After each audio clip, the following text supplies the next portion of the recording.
Good evening, everyone. Good evening. I hope that I'm a vehicle, like what David said in his prayer, to the good spirits that are here at this moment. So as usual, the study of the Gospel according to Spiritism, this time is about chapter 10, item 11, like David said. And chapter 10, just to kind of summarize a little bit of chapter 10, is Blessed are the Merciful. Okay, that was the title. And here is item 11, just to kind of situate ourselves. Do not judge, so that you yourself might not be judged, for you will be judged according to your having judged others. And the same measure will be used on you that you have used on them. Matthew chapter 7, items verses 1 and 2. So, in trying to go back just a very, very little about chapter 10. Chapter 10 was brought to us by the beginning by Elias talking about being merciful, right? So he gave us the definition of what being merciful is. Then Greg talked to us a little bit about forgiveness. And then last week, Humberto brought to us the fact of the need of us denying our pride and letting go of our pride, looking at our own mistakes before we look at the mistakes of others. And so today, with the closing of the chapter, we have this beautiful passage that talks to us about indulgence. So indulgence, what does it mean? It means not judging others. And it's obviously a virtue, a fraternal Christian feeling of kindness, acceptance, tolerance for the mistakes of others, counseling versus criticizing others, and also, again, bringing back and beautifully, as Kardec always does, closing the chapter, as also a definition of indulgence, being merciful and forgiving of others' faults, denying our pride, and being charitable, because we know the definition of charity, as it's brought to us by the Spirit's book, benevolence towards everyone, indulgence towards imperfection of others, and forgiveness of offenses. So obviously, if I'm indulgent, I'm also being charitable. And so how do we practice indulgence? So we know what it is now. And then the gospel also brings to us this beautiful passage that we all are very familiar with, the adulterous woman.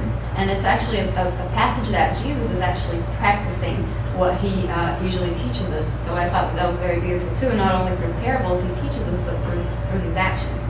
And just to, again, remind you of the adulterous woman passage, exactly what happened. The Pharisees brought along a woman that had committed adultery, and they said to Jesus, usually in the Mosaic law, we're used to stoning her to death.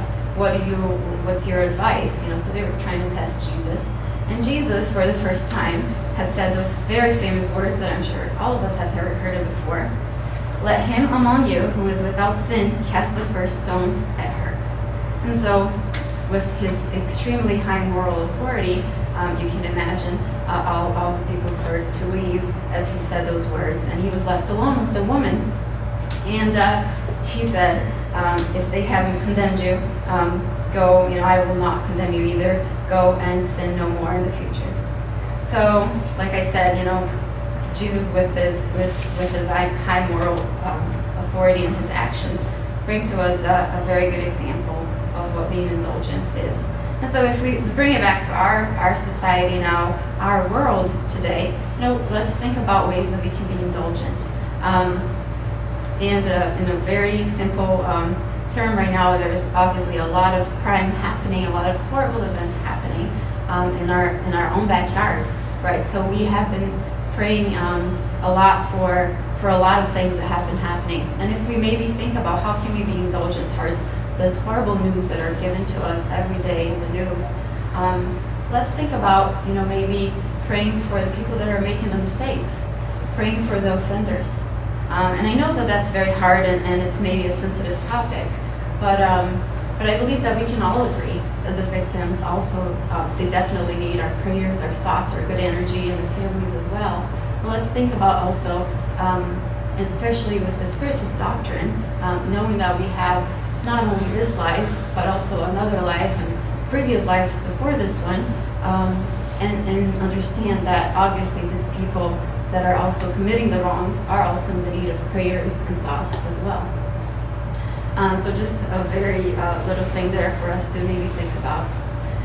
Also, it's very important not to take it to the extreme and right, not reprimand evil or just go by it and just pretend that it's not there, ignore it. Obviously, that's not good as well, because we need to make sure that we are learning from our mistakes, and we live in a world where we're in constant evolution, so we definitely need to make sure that we are recognizing those mistakes.